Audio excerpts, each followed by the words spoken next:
So we'd been chatting at the event and I was like, oh, I like audio, I like mixing. And then I had some mixes and I was like, oh, Jess, do you want to listen to them and give me some feedback, please? And then we became friends. Oh dear, need to wind down the awkward. I'm a guitarist, producer, and musician. Hi, I'm Jess Camilleri. I am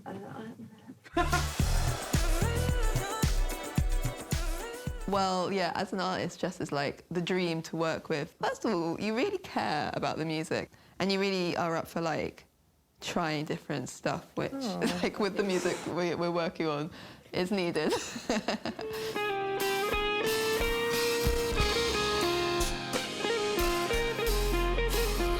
Yeah, no, because you sent me Dream Jazz Manifesto. Oh yeah, the OG one. And I remember I took it up to Studio 3. I remember I was still a runner at the time. I asked Jake first. But I took it up into Studio 3 after my shift was over and I was just like, okay, let me have a listen. And I was just like blown away. Oh, thank you. I think you sent me 3 tunes and I was just like, shit, like the amount of variation between everything. And like every project you've sent me, actually, it's just been like a completely different side of your creative brain. So this is What If Nile Rodgers and Fela Kuti Were Friends? Yes. And the vibe is kind of combining the two styles, so like the disco and the Afrobeat, and then the song kind of switches it up halfway through, which is a bit tricky in terms of like references. This is probably the demo that you sent me before we came in to record the project that I was the most fascinated by and also slightly terrified of. 8 minutes. Beast Jam. Beast Jam. Yeah. Pretty bonkers.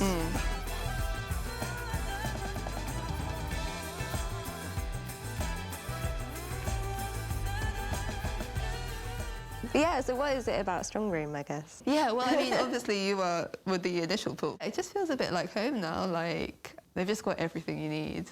I think this room in particular is great because you can just get, well, like a 7-piece disco band in. And yeah, it's just like a really kind of special space. Like I just feel very chill, very zen. I think it's all the ley lines.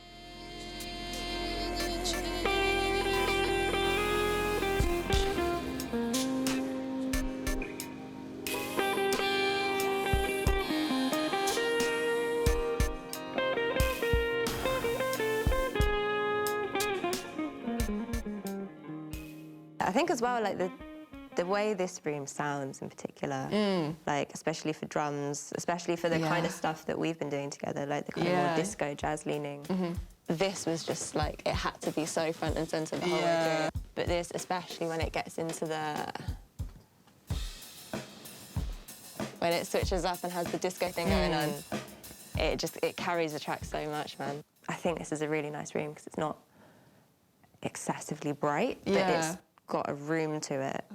You've got all the sight lines as well, which is really important. Like a lot of the jazz stuff, it's like improvising, and so we really are like eyeballing each other the whole time and being like, now! And you need to vibe with all the musicians to create that like magic in the record.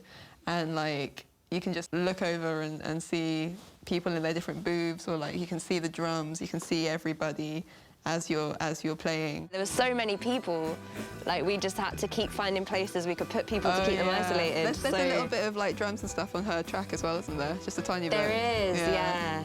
Having that little bit of bleed really helps everything feel like... Oh, yeah, you love the bleed, don't you? I do. I get upset when I get stems and they don't have any bleed on them, because it helps it feel real. Yeah. And so you actually get like the feel of a live thing, but like, obviously you can edit it. I think it's so important, like especially for the kind of jazz-leaning music. That was such a good shout on the project, actually, was to just have this kind of vibe going throughout all of it, which was just pretty much the whole band. Yeah. The whole band just in the live room. Yeah. Yeah, I think that's part of the fun, though, is like I feel like neither of us really know where a project's going to go, even when we start it. Like with Breakfast, we've got the core band for all the tracks, and then they all just went rogue. Yeah. In the best way. You don't know until it's like... So it feels good. I've recorded 20 moogs. that track's called Mood, and that track's called Mood. Okay, I'm pretty excited. 'Cause it's just... When they come in, it's just so big.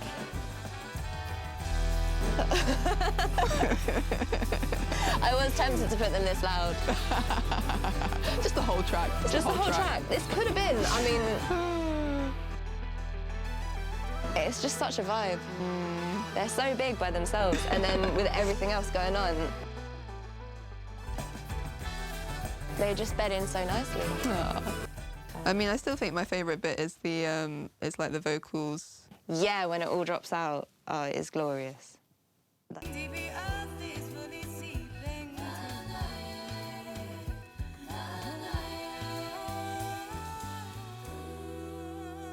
Jess just understands my language, which isn't, I don't think anybody else would. And when I send you mixing notes, when I'm writing these, I have to like write 3 apologies during it. Like, sorry, this doesn't make any sense, but could you make it a bit more like water or something? I think my favourite note you sent me was the black line when you were just like, just more doom. It needs to sound like doom. Oh, with the bat caves. I feel like we understand each other's language in a way that we didn't when we first started working together. Yeah, true.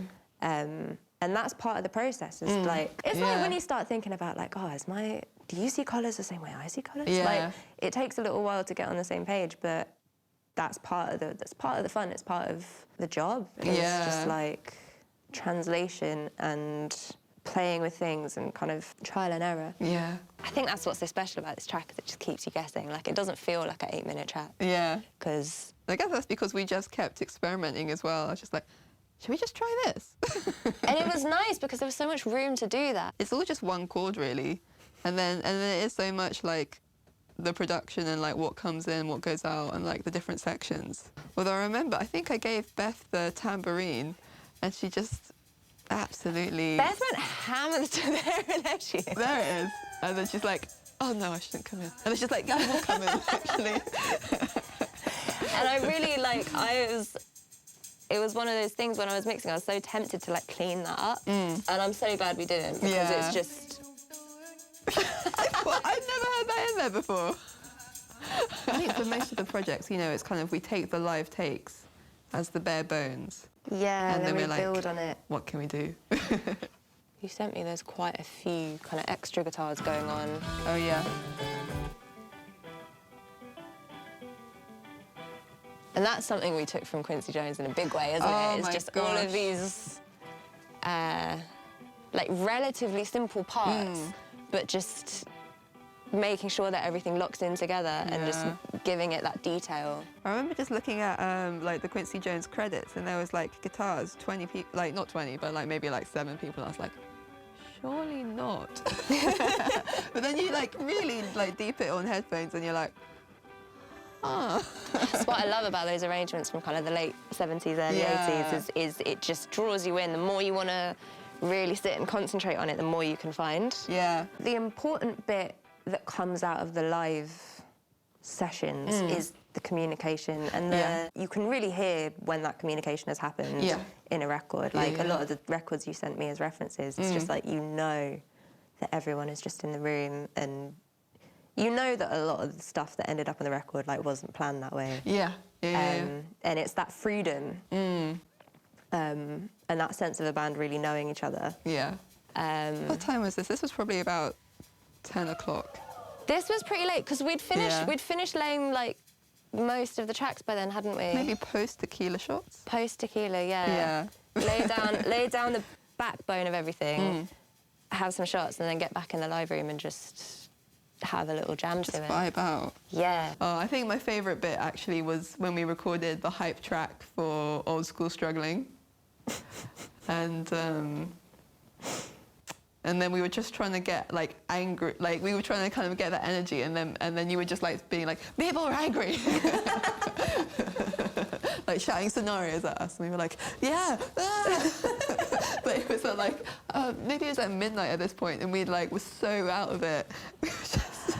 That was, yeah. You know, it's amazing. You don't hear that in the tracks. Like, you sounds so high energy. I forget that it was like Hyper late energy. and we'd recorded 4 tunes. I think that's what I was getting actually, was just a bit of the mania. Yeah, just the a bit mania. of the, like, Just capture the mania.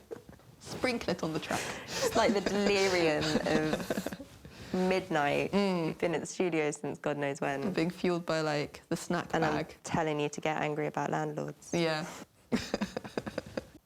Preserving that, but still kind of getting something polished and, you know, that's going to sit well on Spotify.